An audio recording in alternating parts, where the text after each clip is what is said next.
In the world of elite military training, respect isn't given. It's earned through blood, sweat, and split-second decisions that can mean the difference between life and death. What happens when arrogance meets expertise? When 5 cocky recruits think they've cornered an easy target, only to discover they've just challenged one of the most lethal warriors the Navy has ever produced? This is the story of Lieutenant Sarah Chen, a woman whose quiet demeanor hid years of classified missions and deadly skills that would soon turn a routine mess hall encounter into an unforgettable lesson about assumptions, respect, and what it truly means to be a Navy SEAL. Some lessons can only be learned the hard way, and for these 5 recruits, their education was about to begin in the most humbling way possible.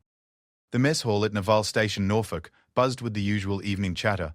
Recruits lined up for dinner, their voices mixing with the clatter of trays and the hiss of steam from the serving line. The smell of meatloaf and mashed potatoes filled the air, a comfort that reminded many of home cooking, though prepared for hundreds rather than a family dinner table. Lieutenant Sarah Chen sat alone at a corner table, methodically eating her meal while reading a worn paperback novel. At first glance, she appeared unremarkable among the sea of uniforms. Standing barely 5 feet 4 inches tall with a slim build, she looked more like someone who belonged behind a desk than in combat. Her dark hair was pulled back in regulation style, and her uniform was impeccable but showed none of the ribbons or medals that might hint at her true background. The book in her hands was a mystery novel, something light to help her unwind after another long day of what appeared to be routine administrative duties. To anyone watching, Sarah seemed like just another junior officer going through the motions of military life. Her movements were quiet and precise, never drawing attention to herself. She had perfected the art of blending in, of being invisible in plain sight. 3 tables away, a group of 5 recruits had been watching her for the better part of 20 minutes. They were part of the latest batch to arrive at Norfolk, fresh from basic training and filled with the kind of confidence that comes from surviving the initial rigors of military life, but not yet tempered by real experience. Their names were Jackson, Martinez, Thompson, Williams, and Burke, and they had quickly bonded over their shared belief that they were destined for greatness in the Navy. Jackson, a tall blonde from Texas with broad shoulders and an easy smile, was their unofficial leader. He had been a high school football star and carried himself with the swagger of someone accustomed to being the center of attention. Martinez, shorter but stocky, had grown up in East LA and prided himself on being street smart.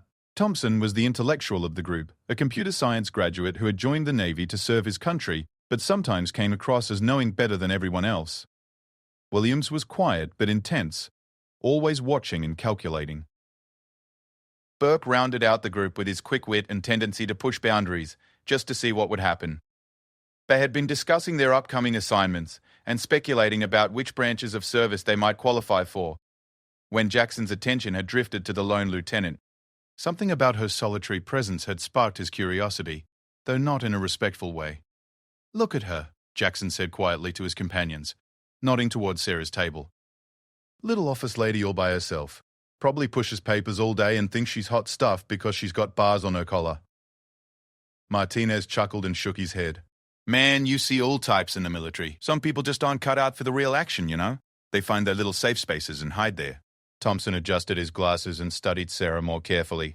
"She does look pretty soft. I mean, no offense to women in the military, but some of them just aren't built for the physical demands. Probably got her commission through some academic program." Williams nodded slowly, his eyes never leaving Sarah's table. "She's been sitting there for 30 minutes just reading. Most officers I've seen are always busy, always moving around. This one looks like she's got nowhere important to be." Burke grinned mischievously. "Maybe we should go introduce ourselves. You know, welcome her to the real Navy. Show her how actual sailors behave." The suggestion hung in the air as the 5 recruits looked at each other. They were riding high on their recent completion of basic training, feeling invincible and eager to establish their place in the military hierarchy. The idea of approaching a junior officer who seemed vulnerable and alone appealed to their inflated sense of confidence. What they couldn't see from their vantage point were the subtle details that would have warned a more experienced observer. Sarah's posture, while relaxed, maintained a perfect balance that could shift to action in an instant. Her eyes, while apparently focused on her book, regularly scanned the room with the practiced awareness of someone trained in situational assessment. The way she held her fork was efficient and controlled, never wasted motion, the muscle memory of someone who had eaten countless meals in hostile environments where every second counted. The small scar that ran along her left temple was barely visible, unless you knew to look for it, a souvenir from a mission in Afghanistan that had gone sideways 3 years earlier. The slight calluses on her hands weren't from office work, but from hours spent on climbing ropes, rappelling down cliff faces, and handling weapons in conditions that would break most people. Her calm demeanor wasn't weakness, but the stillness of a predator at rest. Sarah had noticed the recruits watching her, of course. Part of her training involved maintaining constant awareness of her surroundings, and 5 young men staring and whispering wasn't exactly subtle. She had served long enough to recognize the type immediately. Fresh recruits, full of themselves and looking for someone to prove their worth against. She had encountered their kind dozens of times over the years, both in training environments and in the field. The smart thing would be to finish her meal and leave before they worked up the courage to approach her. Sarah had learned early in her career that sometimes the best battles were the ones you avoided entirely. She had nothing to prove to a group of kids who didn't know any better, and engaging with them would likely create more problems than it solved. But as she watched them out of the corner of her eye, she noticed something that made her pause. They weren't just talking about her anymore. Their attention had shifted to a table of female recruits who were clearly uncomfortable with the scrutiny. The young women were trying to ignore the stares and whispered comments, but Sarah could see the tension in their shoulders, the way they hunched over their meals and spoke in lowered voices. This changed things. Sarah had spent her entire adult life in male-dominated environments, and she had zero tolerance for the kind of behavior she was witnessing. She had fought too hard for respect and recognition to sit quietly while other women were intimidated or harassed. She closed her book with deliberate care and set it aside. Her meal was finished anyway, and she had been planning to return to her quarters to prepare for tomorrow's briefing. But now she found herself curious about what these 5 recruits thought they were doing and whether they needed a lesson in proper military conduct. The mess hall continued its evening rhythm around them, hundreds of service members going about their business, unaware that a small drama was beginning to unfold in one corner. The kitchen staff banged pots and called out orders. New arrivals searched for empty tables while others cleared their trays and headed for the exits. The overhead lights cast everything in the harsh, fluorescent glow common to military facilities worldwide. Sarah stood up slowly, her movements fluid and controlled. She picked up her tray and novel, then began walking toward the tray return station. Her path would take her directly past the table of recruits, giving her a chance to assess the situation more closely and decide how to proceed. As she approached, she could hear fragments of their conversation more clearly. They were indeed making crude comments about the female recruits, rating their appearance and speculating about their personal lives in ways that were both inappropriate and against regulations. Jackson seemed to be the ringleader, with the others encouraging him and adding their own observations. Sarah felt the familiar cold anger that came when she encountered this kind of behavior. She had experienced it herself as a young recruit, before her skills and reputation had earned her a different kind of respect.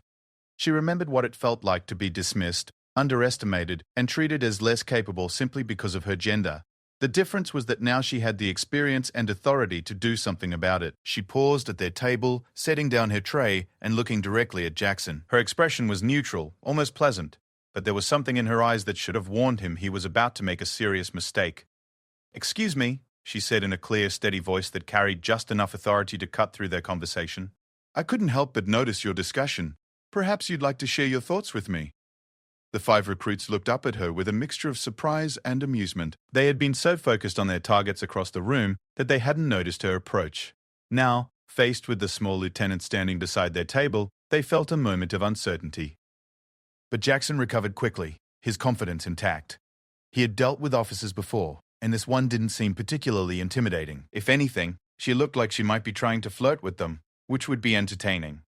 "Oh, hey there, Lieutenant," he said with an easy grin. "Just having some guy talk, you know how it is. Nothing that would interest someone like you." Sarah smiled back, but it didn't reach her eyes. "Actually, I'm very interested, especially when that guy talk involves inappropriate comments about fellow service members. I'm sure you're all familiar with regulations regarding professional conduct and respect for your peers." The table fell silent as the recruits realized they might be in trouble. But instead of backing down, Jackson's expression hardened. He had worked too hard to build his reputation among his peers to be lectured by some desk jockey lieutenant who probably had never seen real action. "Look, ma'am," he said, putting just enough emphasis on the title to make it sound condescending. "We're all adults here. Just because you're wearing bars doesn't mean you need to police every conversation in the mess hall. Maybe you should mind your own business." The words hung in the air like a challenge. Around them, other diners continued their meals, unaware that a confrontation was building at the corner table. Sarah felt the familiar surge of adrenaline that came before action, her body preparing for whatever might come next. She had given them a chance to back down gracefully. Now things were about to get interesting. "You're absolutely right," she said calmly. "We are all adults here, which is why I'm sure you'll understand when I suggest that we take this conversation somewhere more private. There's an empty conference room just down the hall where we can discuss proper military deportment without disturbing other diners." It wasn't really a suggestion, and everyone at the table knew it. But Jackson had painted himself into a corner in front of his friends, and his pride wouldn't let him back down from what he saw as a challenge from a smaller, weaker opponent. "Sure thing, Lieutenant," he said, standing up from his chair. "Maybe you can teach us a thing or two about military life."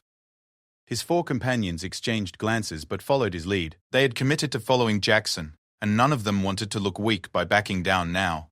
Besides, what was the worst that could happen? They might get a lecture about appropriate behavior, maybe some extra duty. It wouldn't be the end of the world. As they gathered around her, Sarah felt a familiar calm settle over her mind. These young men thought they were intimidating a lone officer, using their numbers and physical size to make her uncomfortable. They had no idea what they were really dealing with. She led them out of the mess hall and down a corridor lined with administrative offices, most of which were empty at this hour. The conference room she had mentioned was small and windowless, with a single table surrounded by chairs. Perfect for a private conversation. As they entered the room, the 5 recruits spread out slightly, unconsciously positioning themselves to surround her. It was an old intimidation tactic, designed to make the target feel trapped and overwhelmed. Jackson closed the door behind them and leaned against it, blocking the exit. "So," he said with a smirk, "what exactly did you want to discuss, Lieutenant?" "Because if you're looking for some company tonight, I think we can work something out." The crude suggestion brought chuckles from his companions, and Sarah realized that these recruits were even more foolish than she had originally thought. They had moved from inappropriate behavior to something approaching harassment, all while trapped in a small room with someone whose patience was rapidly running out. "Actually," she said quietly, setting her book on the conference table, "I want to discuss respect and consequences. And what happens when overconfident recruits make assumptions about people they don't know." Something in her tone finally penetrated their arrogance. Martinez shifted uncomfortably, suddenly aware that the lieutenant's voice had changed in a way that made his instincts scream warning. Thompson pushed his glasses up his nose and looked toward the door, calculating distances. Williams went very still, his earlier confidence evaporating as he recognized something dangerous in the small woman's posture. But Jackson was too committed to his role as leader to notice the subtle signs that his friends were picking up. He stepped closer to Sarah, using his height advantage to try to intimidate her. "Look, lady," he said, dropping any pretense of respect. "You got us in here, but you're outnumbered 5-1. Maybe it's time you learned your place." Sarah looked up at him with genuine curiosity, as if she was studying an interesting specimen. 5-1, she repeated thoughtfully. "You think those are good odds?" "I think they're great odds," Jackson replied, reaching out to grab her arm. It was the last mistake he would make for quite some time. What happened next would be burned into the memory of all 5 recruits for the rest of their military careers. A reminder of the day they learned that assumptions can be dangerous and that respect should never be taken lightly. The moment Jackson's hand reached towards Sarah's arm, everything changed. Time seemed to slow as years of training took over, muscle memory overriding conscious thought. Sarah's left hand moved in a precise arc, deflecting his grab while her right hand shot forward in a lightning-fast palm strike that connected with his solar plexus. The impact drove the air from his lungs and sent him staggering backward into the door he had been blocking. Before the other recruits could fully process what had happened, Sarah was already in motion. Her body flowed like water, each movement precise and economical. Burke, who had been standing to her right, found himself spun around and pressed face-first against the wall, with his arm twisted behind his back before he could even think to react. The pressure was firm but controlled, just enough to immobilize him without causing permanent damage. "Nobody else moves," Sarah said calmly, her voice steady despite the explosive action that had just taken place. "Jackson, close your mouth and breathe through your nose. The feeling will pass in about 30 seconds." Martinez, Thompson, and Williams stood frozen in place, their earlier confidence completely shattered. They stared at their leader, who was doubled over and gasping for breath, then at Burke, who was pinned against the wall and looking completely stunned. The transformation from confident aggressor to helpless victim had taken less than 3 seconds. "What the hell?" Martinez whispered. his street-smart bravado evaporating as he realized he was dealing with something far beyond his experience. Sarah released Burke, who stumbled away from the wall and turned to face her with wide eyes. She stood in the center of the room, perfectly balanced and completely calm, as if nothing unusual had happened. Her uniform wasn't even wrinkled. "Sit down," she said quietly, gesturing toward the chairs around the conference table. "All of you." Jackson was beginning to recover his breath, though his face was still flushed, and he kept one hand pressed against his chest. The casual ease with which she had neutralized him was unlike anything he had ever experienced. He had been in plenty of fights during his high school years, had even done some amateur boxing, but this was something completely different. She hadn't fought him so much as simply moved, and he had found himself helpless against her response. The 5 recruits slowly took seats around the table, their eyes never leaving Sarah as she walked to the front of the room. She picked up her book and set it aside, then turned to face them with the same neutral expression she had worn in the mess hall. "Let me introduce myself properly," she began, her voice conversational but carrying an authority that none of them had noticed before. "I'm Lieutenant Sarah Chen, and for the past 8 years, I've been a member of SEAL Team 6. The words hit the room like a physical blow. Thompson's mouth fell open. Martinez actually pushed his chair back from the table as if distance could protect him from the implications of what he had just heard. Williams went pale, and Burke looked like he might be sick. Jackson stared at her in disbelief. "That's impossible," he said hoarsely. "Women can't be SEALs. I mean, they just opened the program to women a few years ago, and nobody has made it through yet." Sarah smiled, and this time it was genuinely amused. "You're partially correct. The official integration of women into the SEAL program is relatively recent and very limited. But there have always been exceptions for certain classified operations that required specific skill sets. I was recruited directly from Naval Intelligence 8 years ago for a joint CIA-Navy program that doesn't officially exist." She walked to the whiteboard at the front of the room and picked up a marker. With quick, efficient strokes, she drew a simple map showing the border between Afghanistan and Pakistan. 3 years ago, our intelligence indicated that a high-value target was hiding in a compound here, she said, marking a spot on the map. The problem was that the target would only meet with women, as part of his cultural and religious practices. Traditional SEAL teams couldn't get close enough for positive identification, let alone capture. She turned back to face them, and they could see something different in her eyes now. A hardness that spoke of experiences far beyond their understanding. "So they sent me. I spent 6 weeks embedded with the humanitarian aid organization, building trust and gathering intelligence. When the time came for extraction, I went in alone, neutralized 4 guards, and brought our target out alive for interrogation." Thompson found his voice first, though it came out as barely more than a whisper. "You're serious. You're actually a Navy SEAL. Special Operations Classified Mission Specialist," Sarah corrected. "My official record shows administrative duty because most of my actual service history is sealed. The missions I've been on, the operations I've participated in, they don't exist in any public documentation." She returned to her position at the front of the room, and the recruits could now see details they had missed before. The way she held herself wasn't the posture of a desk officer, but of someone comfortable with violence and trained to respond to threats. Her calm wasn't weakness, but the stillness of a professional who had faced death multiple times and learned to master her fear. "You want to know what real Navy training looks like?" she continued. "I've spent the last 8 years learning to kill with my bare hands, to survive in hostile environments for weeks at a time, to infiltrate enemy positions and extract intelligence without leaving a trace. I'd been shot at, blown up, and left for dead. I've had to kill people with my own hands to protect my team and complete my missions." Burke raised a shaking hand as if he were back in elementary school. "Ma'am, we didn't know. We thought you were just what?" Sarah asked, though her tone remained conversational. "Just a woman, just a junior officer, just someone you could intimidate because she was alone and looked vulnerable." The silence in the room was deafening. Each of the recruits was beginning to understand the magnitude of their mistake, not just in terms of military protocol, but in their fundamental misunderstanding of who they had been dealing with. "The thing about special operations," Sarah continued, "is that we're trained to blend in, to look ordinary and unremarkable. The best operators are the ones nobody notices until it's too late. You looked at me and saw what I wanted you to see. A quiet officer, minding her own business." Jackson had recovered enough to speak, though his voice was still rough. "Why didn't you just tell us who you were from the beginning?" "Because your behavior toward me wasn't the real problem," Sarah replied. "Your behavior toward those female recruits was the problem. What you were doing was harassment, and it would have been wrong whether I was a SEAL or a supply clerk. The fact that you thought you could intimidate any service member based on your assumptions about their capabilities shows a fundamental lack of respect and understanding. She walked back to the whiteboard and wrote a series of numbers: 24, 18, 12, 6, 3. Do you know what these numbers represent? She asked. Thompson, ever the academic, ventured a guess. Training phases? Close. These are the number of candidates who started SEAL training with me at each phase of the program. 24 began Hell Week. 18 survived the first day, 12 made it to the third day. 6 completed the full week. 3 of us graduated from the entire program. She turned back to face them, and her expression was serious but not unkind. The 2 men who graduated with me were exceptional warriors, among the best I've ever served with. But they also knew that their strength came not from intimidating the weak but from protecting them.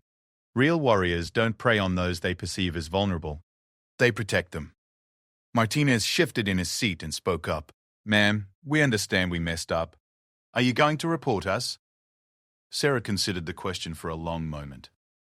That depends on what you've learned from this experience. Are you going to continue the behavior I witnessed in the mess hall? Are you going to keep treating fellow service members with disrespect based on your assumptions about their capabilities or background? Williams, who had been silent throughout most of the confrontation, finally spoke up.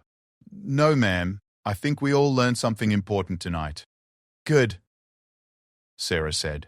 Because the Navy doesn't need bullies or harassers. It needs professionals who understand that our strength comes from working together, regardless of gender, size, or background. She walked to the door and paused with her hand on the handle. I want you to think about something. You assumed I was weak because I was small and quiet. You assumed I was vulnerable because I was alone. You assumed I was less capable because I was a woman. How many other assumptions are you making about the people around you? How many opportunities for learning and growth are you missing because you think you already know everything you need to know? Burke looked down at his hands, clearly ashamed. We really screwed up, didn't we? Yes, you did, Sarah agreed. But the beautiful thing about mistakes is that they're opportunities to learn and grow. The question is what you do next. She opened the door, and the sounds of the busy naval station filtered into the quiet room. I suggest you return to your quarters and think about what kind of sailors you want to be. Tomorrow is a new day and you have the chance to start fresh. Jackson stood up slowly, still feeling the effects of her precise strike. Lieutenant Chen, I need to ask you something. When you hit me, you could have done a lot more damage, couldn't you? Sarah nodded. I used about 5% of the force I was trained to apply. If I had wanted to seriously hurt you, you would be unconscious and probably on your way to the medical bay. The implication hung in the air as the recruits absorbed the fact that she had been in complete control of the situation from the moment it began. She had chosen to educate rather than punish, to demonstrate rather than destroy. Why? Thompson asked. Why didn't you just destroy us? You could have ended all of us before we knew what hit us. Sarah paused in the doorway, considering her answer carefully.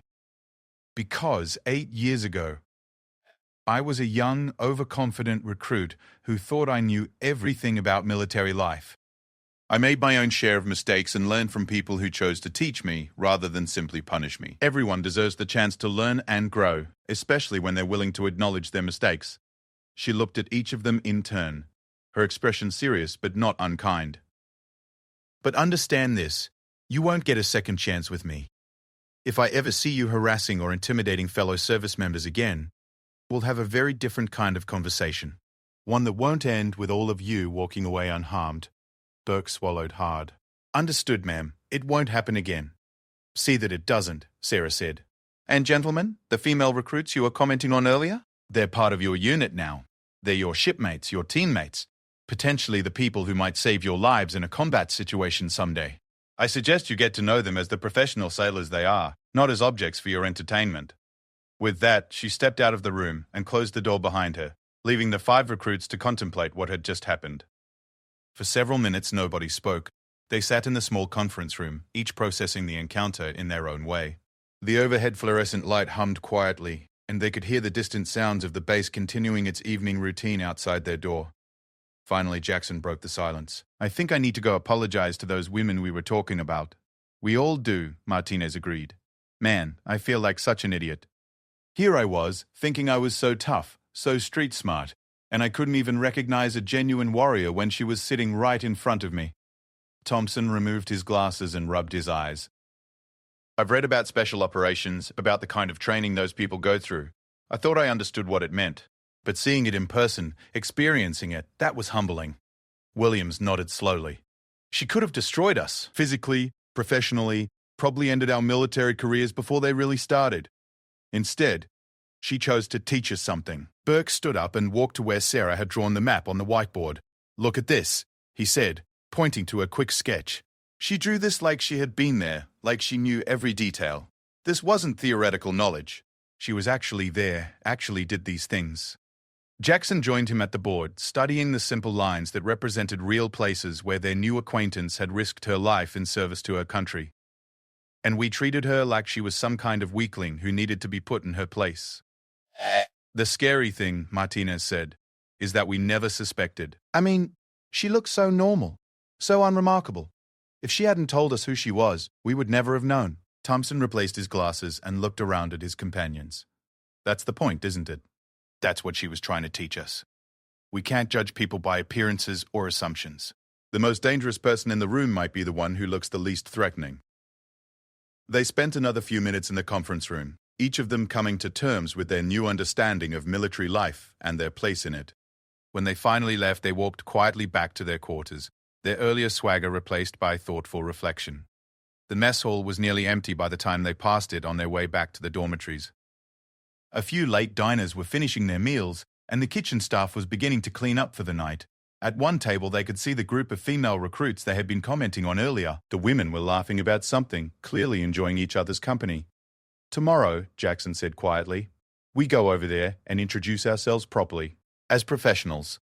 Agreed, the others said in unison. As they walked through the corridors of the naval station, past offices and training rooms, where thousands of sailors learned their trades and prepared for service, the 5 recruits began to understand that their education was just beginning. They had learned something valuable that night, something that would serve them well throughout their military careers. They had learned that respect must be earned and given freely, that assumptions can be dangerous, and that the most important lessons often come from the most unexpected teachers. And somewhere in the officer quarters of Naval Station Norfolk, Lieutenant Sarah Chen was settling in for the night, satisfied that 5 young sailors had taken their first real step toward becoming the kind of professionals the Navy needed them to be. The next morning dawned clear and cold over Naval Station Norfolk. Sarah Chen woke at 0500 hours, as she had every day for the past 8 years, regardless of whether she had a scheduled duty or not. The habit was so ingrained that she no longer needed an alarm clock. Her body simply knew when it was time to begin another day of service. She went through her morning routine with the same methodical precision that characterized everything she did. Physical training came first, a 5-mile run through the base, followed by an hour of strength training in the gym. Other sailors were just beginning to stir as she finished her workout and headed to the showers. As she dressed in her daily uniform, Sarah reflected on the previous evening's encounter with the 5 recruits. She had spent years dealing with similar situations, both as the target of harassment and as someone in a position to stop it. Each time she had to make a choice about how to respond. Sometimes education worked. Sometimes stronger measures were required. She hoped that the 5 young men had learned something valuable from their experience. But she had been in the military long enough to know that change didn't always come easily. Some people needed multiple lessons before they understood the importance of respect and professionalism. Her morning began with a briefing at 0700 hours in the intelligence wing of the base. The room was filled with officers from various departments, all gathering for the daily update on security concerns and operational status. Sarah took her usual seat near the back, where she could observe without drawing attention to herself. Commander Patricia Walsh, the intelligence officer who ran these briefings, was a 20-year veteran with sharp eyes and no tolerance for incompetence. She had been one of Sarah's early mentors when she first transitioned from naval intelligence to special operations, and she understood better than most the challenges faced by women in elite military roles. Good morning, everyone, Commander Walsh began. We have several items to cover today, but first I want to address an incident that occurred last night in the mess hall. Sarah felt a slight tension in her shoulders. She wondered if somehow word of her encounter with the recruits had reached the command level. If so, things could become complicated quickly. Last night at approximately 1900 hours, the commander continued, 5 recruits from the most recent training class were involved in an altercation with a junior officer. The details are still being investigated, but initial reports suggest inappropriate behavior that may have constituted harassment. The room was silent as everyone waited for more information. Incidents involving harassment were taken seriously at all levels of command, and everyone knew that careers could be ended by a single poor decision. The 5 recruits in question, Jackson, Martinez, Thompson, Williams, and Burke, have requested to speak with me this morning. Apparently, they wish to make a formal statement about their behavior and accept responsibility for their actions. Sarah was surprised. She had expected the recruits might reflect on what had happened, but she hadn't anticipated them taking the initiative to report themselves. That showed a level of maturity and integrity that she hadn't been sure they possessed.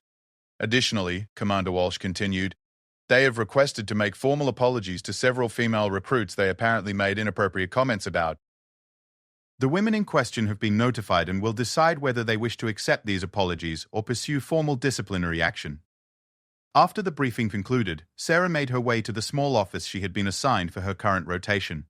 Her official duties involved reviewing intelligence reports and preparing briefings for special operations planning, work that was important but far less exciting than her field assignments.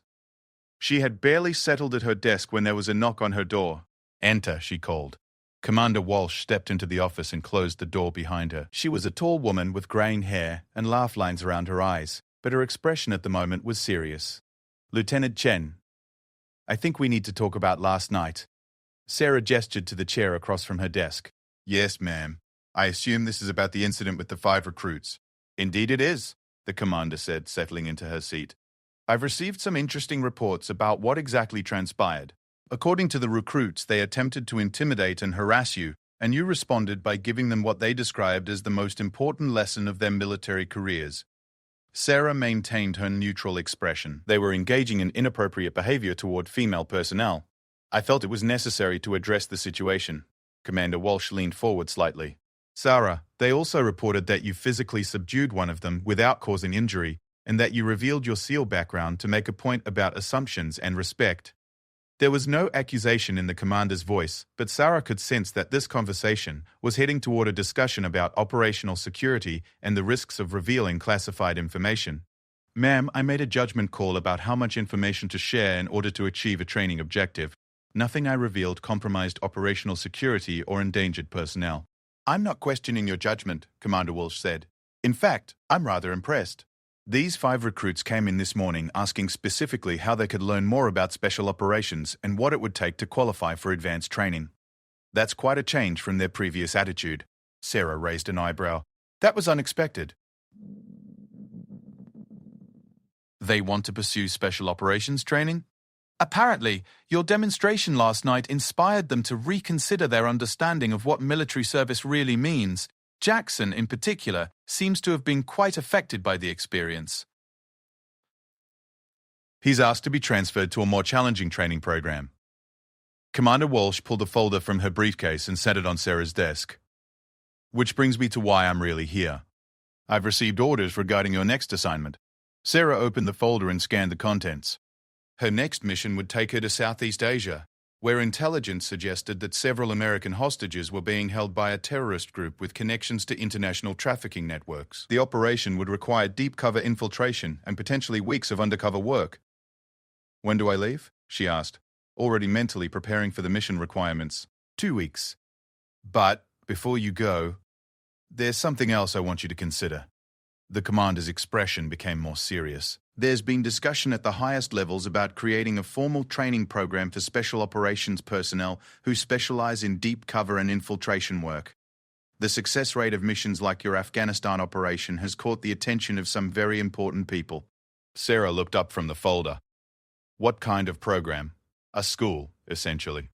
A place where we could train operatives for the kinds of missions that require more than traditional SEAL skills. Cultural infiltration, long-term undercover work, advanced psychological operations.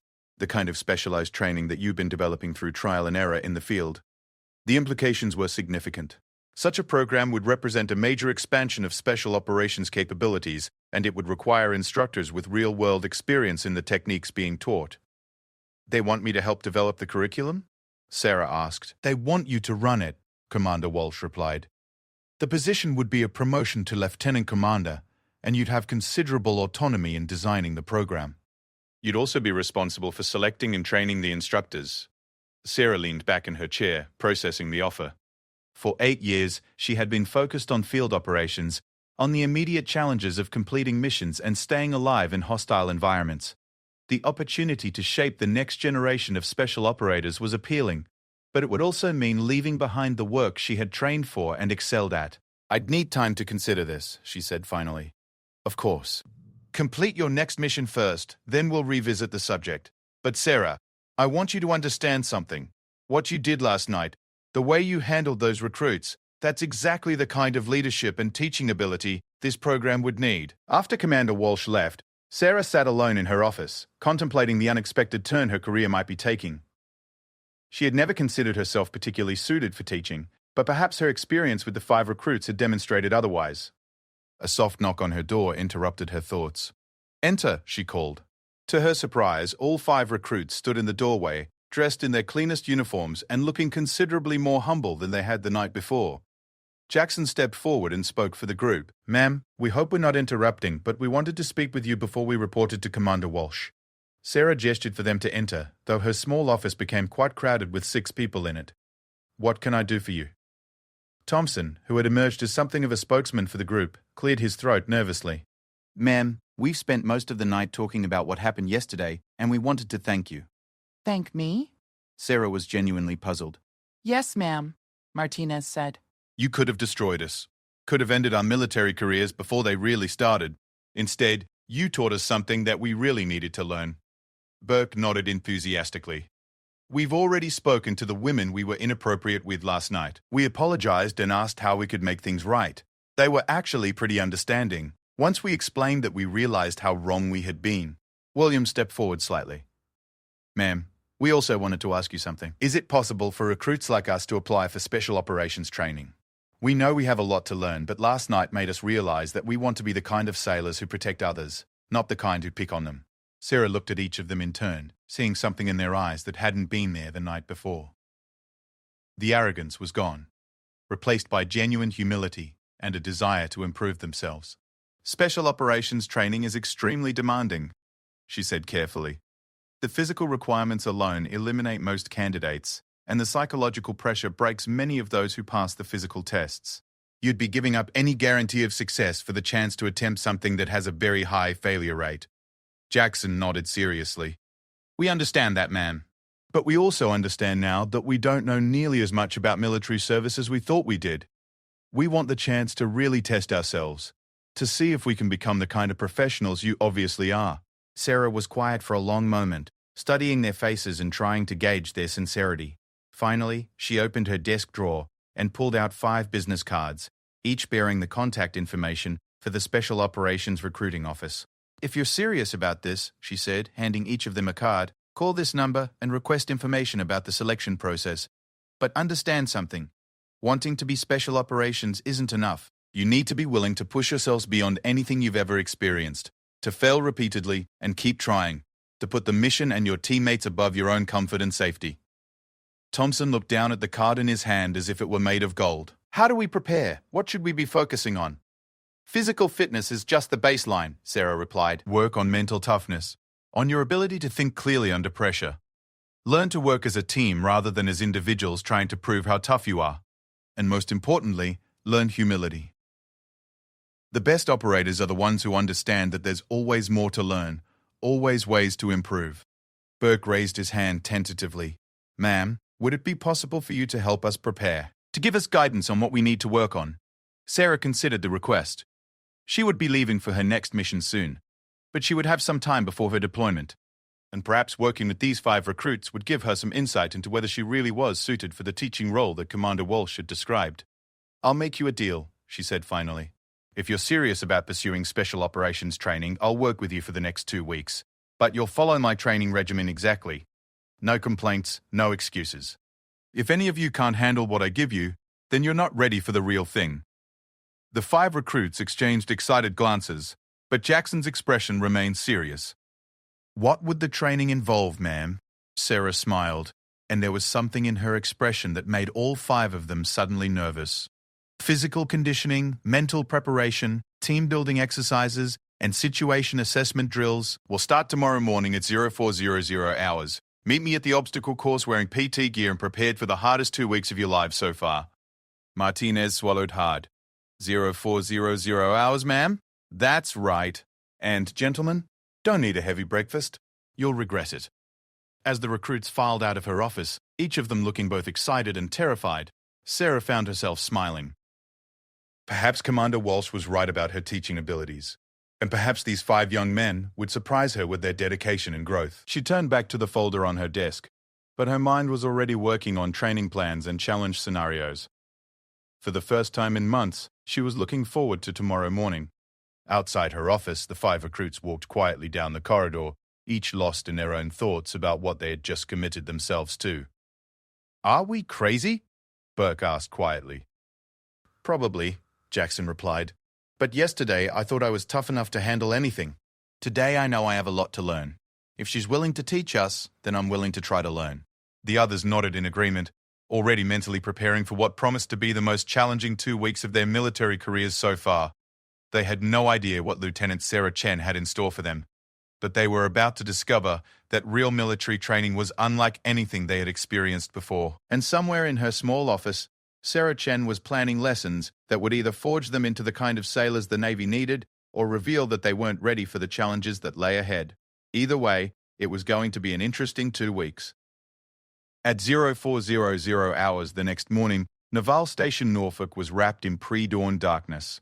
The air was crisp with a hint of morning dew, and only the essential personnel were moving through the base corridors. Security lights cast long shadows across the training areas, and the obstacle course stood empty except for 5 figures huddled together near the starting line. Jackson, Martinez, Thompson, Williams, and Burke had arrived 15 minutes early, not wanting to risk being late for their first training session with Lieutenant Chen. They wore standard PT uniforms and running shoes, though none of them were quite sure what to expect from the morning ahead. "Maybe she forgot," Burke whispered, checking his watch for the 10th time in 5 minutes. "She didn't forget," Williams replied quietly. "Look." A lone figure emerged from the shadows near the equipment building, moving with the fluid grace they had witnessed the night before. Sarah approached them wearing PT gear identical to theirs, but somehow she made the simple uniform look more professional, more purposeful. "Good morning," she said, her voice carrying clearly in the quiet morning air. "I see you all decided to show up. That's a good start." She looked each of them over with a critical eye, noting their posture, their alertness level, their preparation. Before we begin, I want to establish some ground rules. For the next 2 weeks, I am not Lieutenant Chen. "I am Instructor Chen. You will address me as such. When I give you an instruction, you will follow it immediately and without question. If you have concerns or questions, you will raise them at the designated times, not during exercises." The 5 recruits nodded, suddenly feeling very much like they were back in basic training. "Furthermore," Sarah continued, "everything that happens during these training sessions stays between us. You will not discuss the specific exercises, techniques, or information shared with anyone outside this group. This is not because we're doing anything improper, but because the methods I'm going to teach you are based on classified training protocols." Thompson raised his hand slightly. "Instructor Chen, are we actually going to be learning SEAL techniques?" Sarah smiled, but it was the predatory smile of someone who was about to make life very difficult for her students. "You're going to be learning what it feels like to attempt SEAL techniques. Whether you actually master any of them remains to be seen." She walked to a nearby equipment shed and returned with a large duffel bag. From it, she pulled 5 identical backpacks, each clearly loaded with substantial weight. "Your first lesson is about carrying your share of the load," she said, handing each of them a pack. "These weigh 40 pounds each. You'll be wearing them for all physical training exercises, unless specifically instructed otherwise." Martinez hefted his pack, feeling the weight distribution. "What's in them, Instructor Chen?" "Sand, mostly. Some rocks for variety. The important thing isn't what's in them, but how they change your center of gravity and endurance requirements." Sarah shouldered her own pack, which appeared to be identical to theirs. "Put them on and adjust the straps properly. You'll be wearing these for the next hour." As the recruits struggled to adjust their packs, Sarah began explaining the morning's training schedule. "We'll start with a 3-mile run, followed by obstacle course work, then strength training. After that, we'll move to situational awareness exercises and team coordination drills." Jackson, who had been feeling confident about his physical fitness, was already noticing how the pack changed his balance. "Instructor Chen, how often do actual special operations personnel train with weighted packs?" "Every day," Sarah replied matter-of-factly. "In the field, you carry your equipment, your ammunition, your food, water, communications gear, and often additional mission-specific items. 40 pounds is actually light compared to what you'd carry on an actual operation. She led them to the starting line of the running track that circled the base perimeter. The pace I set is the pace you maintain. If you fall behind, you'll make up the distance after the main group finishes. If you can't keep up at all, you'll continue running until you complete the full distance, even if it takes you twice as long. Williams looked around at his companions, noting that they all appeared somewhat nervous. What if someone gets injured? Then they get medical attention and resume training when cleared by the medical staff, Sarah replied. But understand this. Special operations training has one of the highest injury rates in the military. If you can't handle the risk of getting hurt, you're not suited for this kind of work. She checked her watch and looked at each of them in turn. Any other questions before we begin? Bert cleared his throat. Instructor Chen, what's the failure rate for the actual SEAL training program? Sarah's expression became serious. Overall, about 75% of candidates fail to complete the program. During Hell Week alone, the dropout rate is typically over 50%. The training is designed to push you beyond what you think you can endure because the missions you'd eventually undertake require that level of mental and physical toughness. She stepped to the starting line and gestured for them to join her. The difference between training and the real thing is that in training, quitting is always an option. In combat, it's not. The goal is to develop the kind of mental resilience that will keep you functioning when quitting isn't possible. At exactly 0430 hours, Sarah began running, setting a pace that was significantly faster than any of the recruits had expected. Within the first quarter mile, they were all breathing hard and struggling to maintain formation. The weighted packs made every step more difficult, changing their stride and forcing their leg muscles to work harder than usual. Thompson, who had always been more of an academic than an athlete, began falling behind almost immediately. "Thompson," Sarah called back without slowing her pace, "catch up or plan on running extra laps." He gritted his teeth and pushed harder, managing to close the gap temporarily. But it was clear that maintaining this pace for 3 miles would be a significant challenge for all of them. By the 1-mile mark, Burke was beginning to struggle seriously. His pack felt like it was getting heavier with each step, and his lungs were burning from the sustained effort. "How does she make this look so easy?" he gasped to Martinez, who was running beside him. "She's been doing this for 8 years, Martinez replied between labored breaths. "We've been doing it for 8 minutes. Sarah, meanwhile, appeared to be barely exerting herself. Her breathing was steady, her pace consistent, and she carried on a running commentary about proper form and pacing strategies as if she were out for a casual morning jog. "The key to sustained effort," she called back to them, "is finding a rhythm you can maintain rather than sprinting and then having to recover. Special operations missions often require hours or days of continuous physical activity. You need to learn to pace yourselves for the long haul." Jackson, who had been their unofficial leader since arriving at the base, was determined not to be the first to fail. He pushed himself to stay close to Sarah's pace, but he could feel his strength beginning to fade as they approached the 2-mile mark. "Focus on your breathing," Sarah instructed. "In through your nose, out through your mouth. Don't waste energy on anything that isn't necessary for maintaining pace." Williams was struggling with the mental aspect as much as the physical challenge. Every part of his body was telling him to slow down, to take a break, to quit. But he remembered Sarah's words about mental toughness and forced himself to keep putting one foot in front of the other. As they entered the final mile, all 5 recruits were in various stages of distress. Thompson was falling steadily behind despite his best efforts. Burke was making occasional stumbling steps as his legs began to fatigue. Martinez was maintaining pace, but clearly suffering. Williams and Jackson were hanging on through sheer determination. "This is where it gets interesting," Sarah called back. "This is the point where your body wants to quit, where the little voice in your head starts listing all the reasons why you should stop. Real special operations training is about learning to ignore that voice." She increased the pace slightly, not by much, but enough to push all of them closer to their breaking point. In combat, the enemy doesn't care if you're tired or hurt or discouraged. They're going to keep pushing, and you have to be able to match that intensity. Thompson, who had been falling steadily behind, suddenly found a second wind and began to close the gap. His breathing was ragged and his form was far from perfect, but he was no longer losing ground. Burke, on the other hand, was beginning to stumble more frequently. His pack felt like it weighed twice what it had at the start, and his vision was beginning to blur from exhaustion. "Burke," Sarah called. "Talk to me. How are you feeling?" "Like I'm dying," he gasped honestly. "Good. That means you're pushing yourself beyond your comfort zone. Keep moving." As they entered the final quarter mile, Sarah made an announcement that filled all of them with both relief and dread. When we finish this run, you get exactly 2 minutes of rest, then we move to the obstacle course. Use the time to catch your breath and hydrate, but don't sit down. Keep moving to prevent your muscles from stiffening up. Jackson was running on pure willpower at this point, his legs feeling like lead weights and his lungs burning with each breath. But he could see the finish line ahead, and he was determined to cross it without collapsing. Williams had found his rhythm during the final mile and was actually feeling slightly better than he had at the 2-mile mark. He began to understand what Sarah meant about pacing for sustained effort. Martinez was suffering but maintaining his position through sheer stubbornness. His street-smart background had taught him that sometimes you just had to endure whatever life threw at you. Burke was barely hanging on, his stumbling becoming more frequent and his breathing increasingly labored. But he was still moving forward, still fighting to keep up with the group. Thompson, despite his early struggles, had somehow found reserves he didn't know he possessed and was actually gaining ground on the leaders. As they crossed the finish line, all 5 recruits were expecting to collapse in exhaustion. Instead, Sarah immediately directed them to a water station and began explaining the next exercise. Hydrate, but don't drink too much too fast, she instructed. Sip steadily and keep moving. Your 2-minute rest period starts now.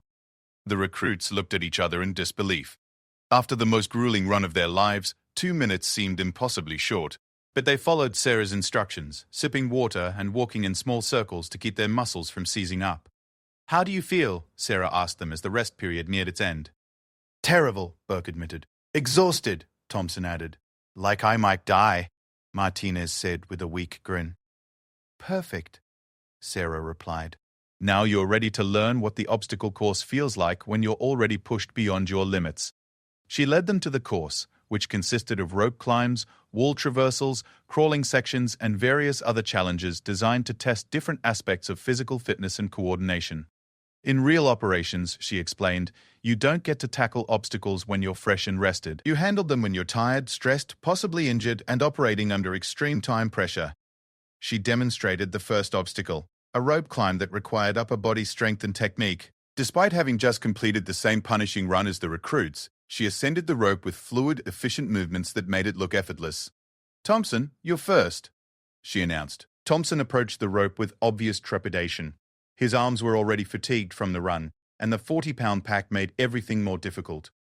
He managed to climb about halfway up before his grip failed, and he slid back down.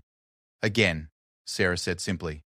On his second attempt, Thompson made it slightly higher before falling. His hands were raw and his arms were shaking from the effort. What's the problem? Sarah asked. I can't grip the rope, Thompson replied. My hands are too tired. So figure out a different way to climb it. Use your legs more. Change your technique. Adapt. Thompson's third attempt was successful, though it took him nearly twice as long as Sarah's demonstration. He completed the climb through a combination of improved technique and sheer determination. Each of the recruits struggled with the obstacle course in different ways.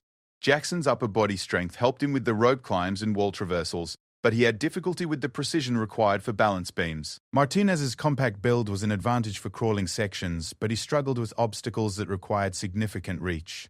Throughout the exercises, Sarah provided constant feedback and encouragement, pushing them to attempt techniques they didn't think they could manage and helping them find ways to overcome their individual limitations. The goal isn't to be perfect at everything, she explained. The goal is to find ways to complete the mission regardless of your personal strengths and weaknesses. In a team environment, you cover for each other's limitations and capitalize on each other's strengths. By the time they finished the obstacle course, all 5 recruits were completely exhausted. Their uniforms were soaked with sweat, their hands were scraped and raw, and several of them had minor bruises from failed attempts at various obstacles. How much more? Burke asked, barely able to stand upright. Sarah checked her watch. We're about halfway through the morning session. Next we move to strength training, then situational awareness exercises. The look of dismay on their faces was so uniform that Sarah actually laughed, the first time they had seen her display genuine amusement since the training began. Gentlemen, this is what you signed up for. This is what it means to push yourself beyond your previous limits. If it were easy, everyone would do it. She led them to an outdoor fitness area equipped with pull-up bars, parallel bars for dips, and various other equipment. Strength training isn't about how much you can lift when you're fresh. It's about maintaining functional strength when you're already exhausted. The next hour was a blur of pull-ups, push-ups, dips, and other exercises that targeted every major muscle group. Each exercise was performed to failure, then performed again. And through it all, Sarah maintained the same pace and intensity that she had demonstrated during the run. By the end of the strength training portion, Thompson was quietly dry-heaving behind one of the equipment stations. Burke was lying flat on his back, staring at the sky. Martinez, Jackson, and Williams were sitting with their heads between their knees, trying to catch their breath. "Water break," Sarah announced. 5 minutes this time. Then we moved to the classroom portion. Classroom portion? The recruits looked at each other in confusion. They had assumed that the training would be purely physical. "Did you think special operations was just about being able to run fast and climb ropes?" Sarah asked, reading their expressions. "The physical training is just the foundation. The real skills involve tactical thinking, situational assessment, and decision-making under pressure." She led them to a small building near the training area that contained a single room with a conference table, several chairs, and a large whiteboard. The recruits collapsed into the chairs, grateful for the opportunity to sit down. Sarah remained standing and began writing on the whiteboard. "For the next portion of your training, we're going to work on observational skills and threat assessment. These abilities can mean the difference between mission success and catastrophic failure." She drew a simple diagram of a room layout, then turned back to face them. "I'm going to describe a scenario, and you're going to tell me what you notice, what concerns you, and how you would respond. The catch is that you have to make these assessments while your body is still recovering from physical exertion." The mental exercises that followed were unlike anything the recruits had experienced. Sarah described complex scenarios involving potential threats, civilian populations, and mission objectives. She required them to analyze the situations quickly and make decisions based on incomplete information. The combination of physical exhaustion and mental demands was overwhelming. Thompson, who was normally sharp with analytical thinking, found himself struggling to process even simple scenarios. Burke, who prided himself on quick thinking, discovered that fatigue made it difficult to maintain focus. "This is the reality of special operations," Sarah explained. "You need to be able to think clearly and make life-or-death decisions when your body is pushed to its limits. Physical toughness without mental acuity is useless in the field." As the morning session finally drew to a close, the 5 recruits sat in stunned silence, contemplating what they had just experienced. The training had been far more comprehensive and demanding than any of them had anticipated. "Tomorrow we'll focus more on team coordination and communication," Sarah announced. "Same time, same place. Get some rest, eat properly, and hydrate throughout the day. Your body needs time to recover if you want to be able to function tomorrow." As they gathered their gear and prepared to leave, Jackson spoke for the group. Instructor Chen, that was intense. Sarah nodded. "Today was an introduction, a taste of what real training looks like. You all performed better than I expected for your first session, but you have a long way to go." Burke looked up from where he was still sitting at the conference table. "Do you really think we have what it takes to pursue special operations training?" Sarah considered the question carefully before answering. "You all showed up, and you all finished what we started, despite being pushed well beyond your comfort zones. That's more than many people can say. But this was just day 1 of 14. Ask me that question again next week." As the recruits walked slowly back toward their quarters, each of them was processing the morning's experience in their own way. They had learned more about their own limitations and capabilities in 4 hours than they had in weeks of regular training, and tomorrow they would be back at 0400 hours, ready to push themselves even further. 2 weeks later, the same 5 recruits stood at the same starting line at 0400 hours, but they were barely recognizable as the same young men who had first met Lieutenant Sarah Chen in the mess hall. Their postures were straighter, their movements more controlled, and their eyes held a different kind of awareness than they had possessed before. The transformation hadn't been easy. Over the course of 14 days, Sarah had pushed them through increasingly complex and demanding exercises.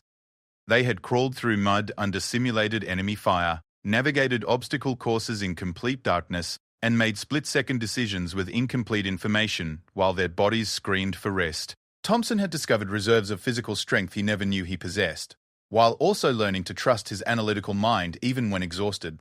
Burke had developed a kind of mental toughness that surprised even him, pushing through barriers he had previously thought insurmountable.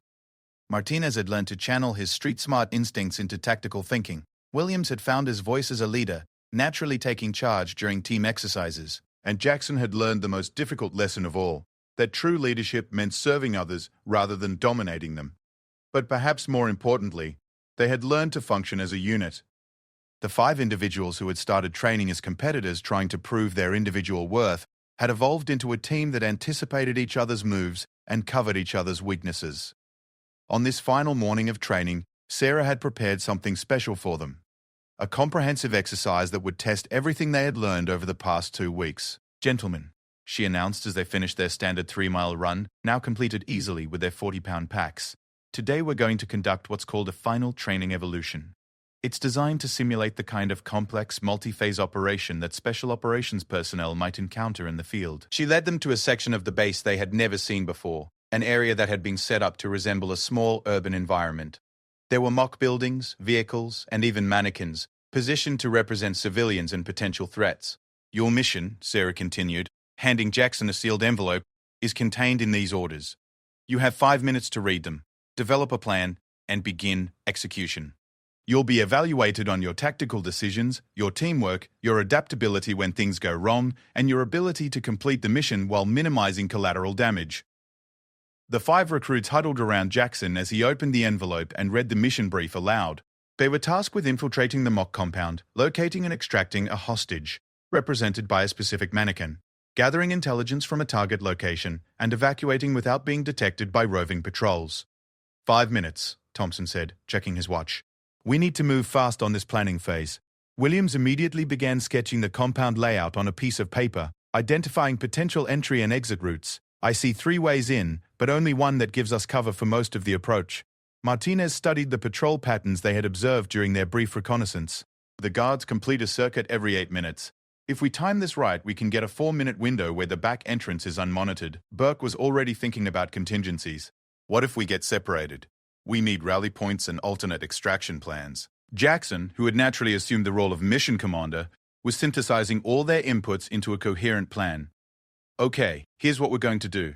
Sarah watched from a concealed position as they executed their plan. Over the past 2 weeks, she had seen each of them grow in different ways, but watching them work together as a cohesive unit was perhaps the most satisfying part of their development. Their approach to the compound was textbook perfect. They moved in tactical formation, using available cover effectively, and maintaining communication through hand signals they had practiced extensively. When they encountered an unexpected obstacle, a guard who wasn't supposed to be in position according to their intelligence, they adapted quickly and smoothly. Thompson, who had started the training as the physically weakest member of the group, low-crawled under a fence with surprising speed and grace. His weeks of conditioning had transformed his soft academic physique into something much more functional. Burke encountered a locked door that wasn't supposed to be secured, but instead of panicking or calling for help, he quickly assessed alternative entry methods and found a window that provided access to the target building. The team coordination during the extraction phase was particularly impressive. When Williams spotted a patrol that was off schedule, he immediately signaled the others, and they smoothly transitioned to their alternate evacuation route without missing a beat. Most importantly, when Martinez discovered that the hostage they were supposed to extract was positioned differently than their intelligence had indicated, the team quickly adapted their plan rather than forcing their original approach to work. As they completed the exercise and gathered at the designated extraction point, all 5 recruits were breathing hard but clearly energized by their success. They had completed a complex mission that would have been impossible for them just 2 weeks earlier. Sarah emerged from her observation position and walked over to where they were conducting their post-mission debrief. She listened as they discussed what had gone well and what they could have done better, noting with approval that they were being honest about their mistakes rather than trying to cover them up. "You completed the primary mission, adapted to unexpected circumstances, and maintained operational security throughout. There were some areas for improvement, but overall, this was a solid performance." Jackson looked around at his teammates, then back at Sarah. "Instructor Chen, does this mean we're ready for actual special operations training?" Sarah was quiet for a long moment, considering her answer carefully. "What you've accomplished over the past 2 weeks is impressive. You've demonstrated that you can push yourselves beyond what you thought possible, work effectively as a team, and maintain performance under stress. Those are all essential qualities for special operations personnel." She paused and looked at each of them in turn. "But what we've done here is just an introduction. The real selection process for special operations is months long and far more demanding than anything we've attempted. The physical standards are higher, the mental pressure is greater, and the failure rate is significant." Burke nodded seriously. "So you think we should apply for selection?" "I think you should make that decision for yourselves," Sarah replied. "But I can tell you that 2 weeks ago, I wouldn't have recommended any of you for advanced training. Today, I believe you all have the potential to succeed, if you're willing to commit to the level of dedication required. Thompson raised his hand slightly.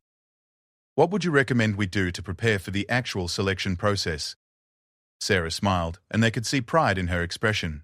Continue training. Everything we've worked on over the past 2 weeks. Physical conditioning, mental toughness, team coordination. You need to maintain and improve on those skills. But also work on areas we haven't had time to cover. Swimming, land navigation, advanced weapons handling, foreign language skills. She reached into her gear bag and pulled out 5 thick folders, handing one to each of them.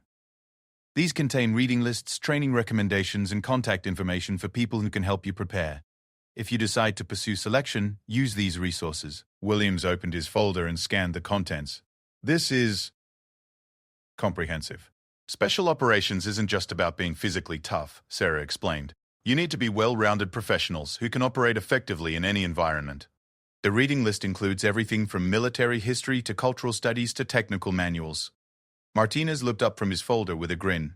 I never thought I'd be excited about homework assignments. That's another change I've noticed in all of you, Sarah observed. 2 weeks ago, you thought you knew everything you needed to know. Now you're eager to learn more. That's the kind of mindset that leads to success in special operations. As they gathered their gear and prepared to return to their regular duties, Jackson spoke for the group one final time. Instructor Chen, we want to thank you for these 2 weeks, not just for the training, but for the lesson you taught us that first night. We were headed down the wrong path, and you helped us find a better direction. Sarah nodded acknowledgement. You did the hard work. I just provided some guidance. But I want you to remember something. The real test of what you've learned isn't how you perform in training exercises. It's how you treat your fellow sailors, how you conduct yourselves as professionals, and whether you use your skills to protect others rather than to intimidate them. Burke looked around at his teammates, then back at Sarah. We understand. We won't forget what we've learned here. See that you don't, Sarah replied. And, gentlemen, when you do apply for special operations training, and I believe you all will, remember that the instructors there will be watching not just your performance, but your character. They want operators they can trust with the most sensitive and dangerous missions our country undertakes. As the 5 recruits walked back toward their quarters, Sarah watched them go.